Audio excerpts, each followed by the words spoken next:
Let's.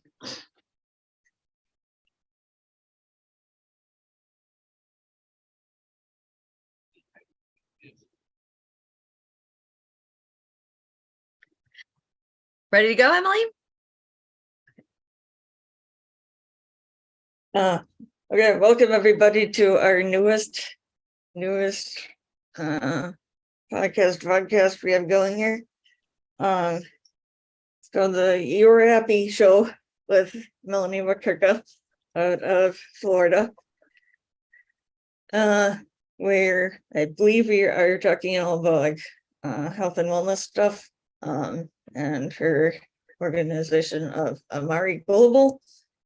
And this is part of the World of Ability Podcast Network. And special thanks to Marcus Hart, Jay Stolian on the Disability Channel, and Zach on the Pack Channel, wanting us to have this on their platforms. So I guess I'm gonna pass it over to Melanie to get the ball rolling here. Yeah. Fun. Yeah, well, thank you, Emily. So I'm just going to take today to kind of introduce myself and why I got involved with Amari and and all this good jazz that led to this journey of mental wellness. So my name is Melanie, and Emily actually said my last name right, which not many people get my last name right, so that was amazing. I'm a mom of 4 kids, and I have been married to my sweetheart for 25 years. It'll actually be 33 years we're dating this year. So the journey between us has been absolutely amazing. I have a fitness background. I am a fitness expert. I've been in the field for almost as long as I've been dating my husband, which is kind of interesting and funny. I'm a personal trainer, corrective exercise specialized, and a group exercise instructor. And currently I am injured, so none of that is existing at this moment, just due to injuries and life and things that are happening. So our mental wellness journey has been quite interesting. My oldest son has cerebral palsy, a slight case of cerebral palsy. I have 4 kids. So the second child has autism, and she lives in New York. My third child is an NCAA Division II athlete for soccer in Missouri at Rockhurst University. And my youngest is an MLS Next soccer player down here in Florida. So our lives are very busy. Our lives never stop, but it doesn't mean just because we don't stop that things don't go crazy, especially in our mind with mental wellness issues. I mean, we have had injuries that have knocked us flat on our butts. And when I say flat on our butts, I mean such as my son who was doing CrossFit, all of a sudden he had ended up tennis elbow and wasn't able to pull himself up on the bar, and he had competition in 3 weeks. We had another son who just earned his starting position on the team, and he fell and broke his arm. Same thing happened the last day of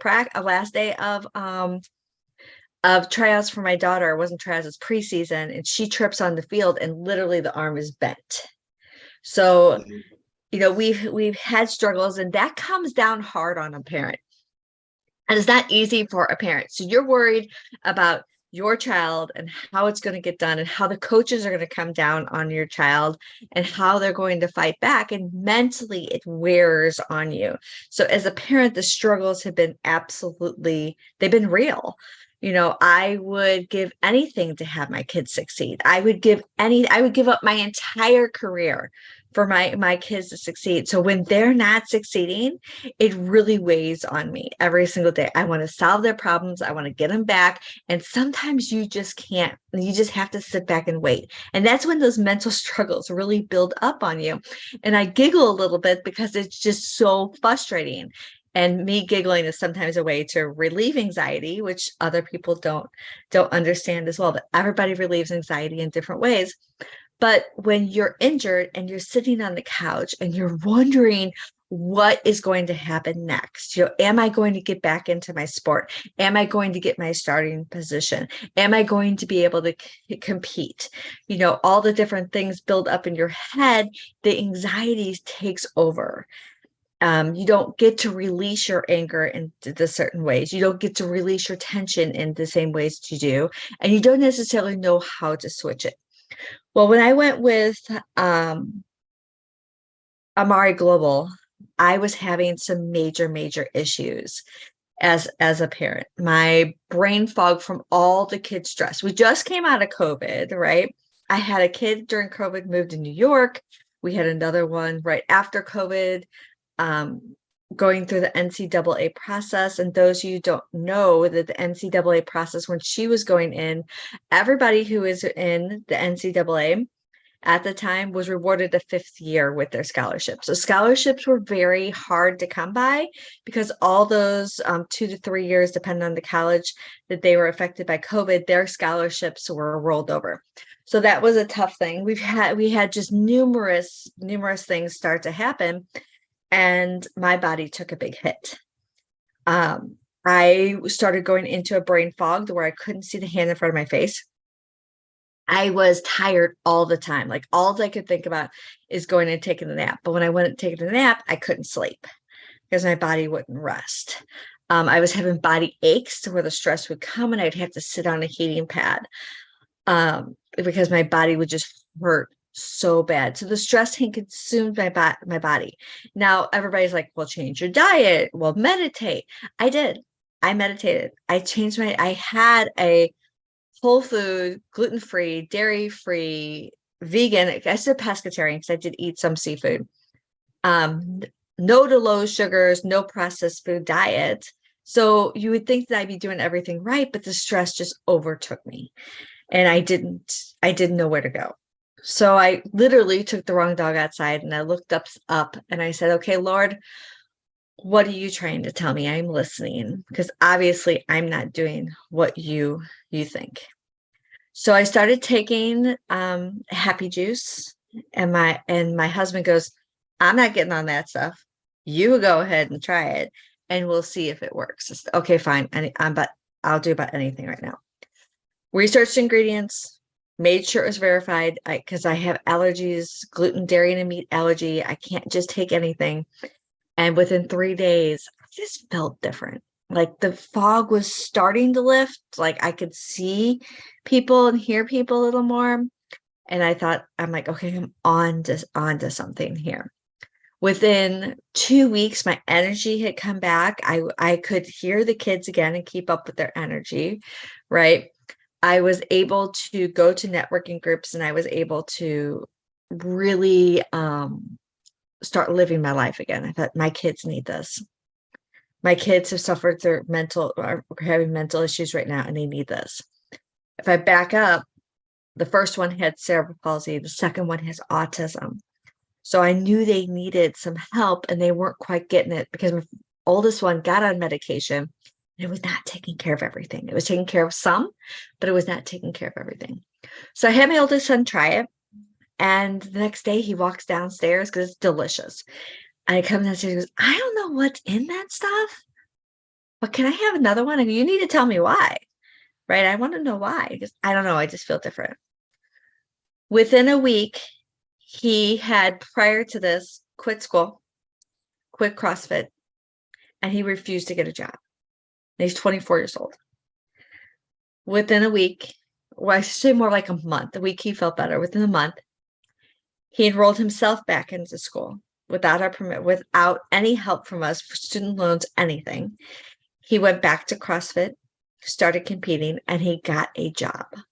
So I'm like, holy cow, if this is happening, maybe my daughter, who is dancer up in New York, so she was enrolled in an academy called AMDA up there, and she would all of a sudden couldn't handle the noise around her and start in a corner. And she was having the hardest time coming out of this and moving forward. She was having mental breakdowns on the train. She was having mental breakdowns at school. She was having mental breakdowns on the phone with us, and we didn't know what to do. She was one that refused to go on medication. So I called her up and she took a little longer for her body to adjust. I'd say within the 2 to 3 month mark, Josie came back to us. Now she still has episodes. Both of them still have episodes, but they know what to do. So she's able to not go in the corner and hide anymore. And she's able to come out and work through her episodes. It's been absolutely amazing to see. Meanwhile, all this is going through. My husband comes to me, and I'm a former EMT. And goes, my hands, like my heart is racing, my hands are hurting, my head's hurting, something's going on. Like, any pain radiating down the left side? No. Any chest pains? No. Think you're okay. I think you might be having anxiety attack. I don't have anxiety attacks. I don't have anxiety attacks. I'm having a heart attack. Okay, let's go to the hospital. Went to the hospital. Long story short, the nurse walks in and says, "Sir, you really need to worry about your mental health because you're having an anxiety attack." And I almost threw my phone at him. Almost. I was this close to throwing my phone at him and said, "Are you not paying attention to what I'm doing and how the kids are doing?" He had some major issues with the medication they put him on. He had 7 days of extreme headaches and extreme body aches to detox. He got on Happy Juice and will not get off it again. In fact, I tried to leave and take some samples to some people that I knew, and I got yelled at from him, text messages the whole way home. "Where's this stuff at? You can't leave me without this stuff. Why are you leaving? I can't believe you took it with you." I'm like, "Oh my gosh, calm down."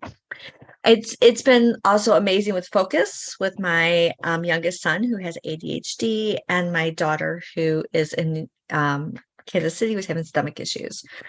So just by adding what Happy Juice is, our family went from not thriving to absolutely thriving. And as I said before, do we have days when we're not at our best? Yes, absolutely. And if anybody tells you that you're going to have every single day that's perfect, please run, right? Because the things that can change your gut: stress, anxiety, food. So many different things can change your gut bacteria, which changes your mood, which makes you not function as well, which makes life seem a lot harder than what it is. And then you start falling apart and don't know where to go. As a mom with the kids with a disability, there's one thing that I had to learn. I had to learn to put myself first.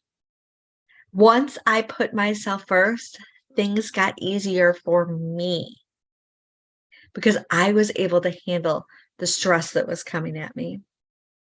I was able to handle the everyday little things that were causing my body to shut down. I was able to slowly start gaining my life back. I was able to live again. I was able to authentically laugh again. And I am so thankful for this that comes into my life.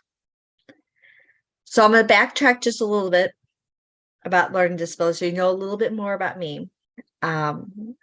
So, I have 2 kids, the autism and cerebral palsy. My oldest also has a social disorder, but I also have a learning disability as well. So there's a lot of times when through my learning disability that I felt like less than myself. I didn't feel like I was worthy to be in a room with other people. I didn't feel like I was worthy to talk about this knowledge that I have. And even though I knew what I was talking about, and let me tell you why. I have a reading comprehension disability. I still read at 6th grade level. I have dyslexia, and I stutter on my thoughts and words sometimes when I'm put into stressful situations. So sometimes I will come across wrong when are not meaning exactly what I mean to, because I'm trying to get it out in a hurry situation. Everything in my mind is boggled, and I'm trying to get it out. And I'm trying the hardest that I can to communicate with you, but you're not hearing what is coming across in my head because it's not coming across in my mouth correctly. And this has led me to so many setbacks of feeling that I am not worthy, of feeling that I don't belong, of triggering my fight and flight, because when that happens, all I want to do is go call in the corner, because how many people have not known that I struggle with this and have called me out on stuff when that's not what I meant, or held it against me when that's not what I meant. when people have disabilities, we can't always communicate correctly with people, and we need a team around us to say, it's okay, try it again. Instead of saying things like, don't do that. That's not the right words. You are wrong. Don't say that again. I don't want you here. And that's things that I've heard. That's things that I've heard that it made me fight and fight. That's things of why that I seek every single day to help other people rather than hurt them.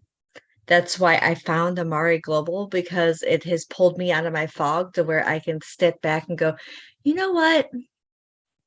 I don't appreciate you saying that.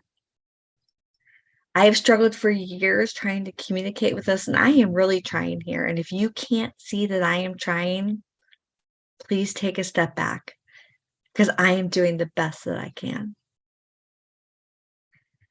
But it took me a long time to build up the self-confidence to do that and to not let the stress inside my body take over when all I wanted to do was go hide in the corner and cry because I don't know how to get my point across.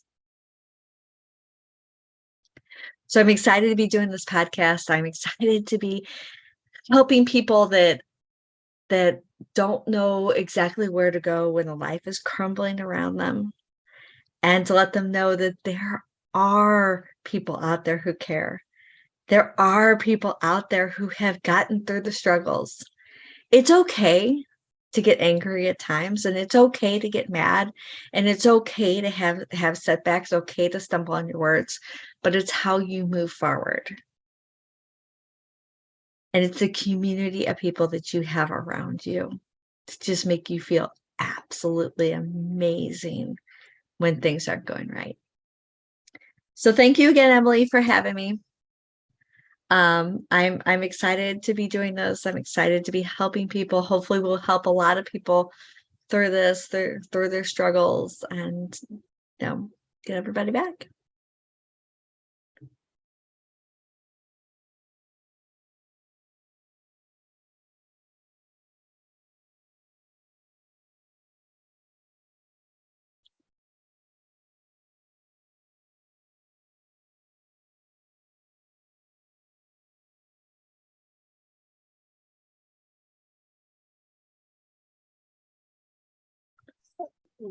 Kurt, will you turn off the YouTube, please?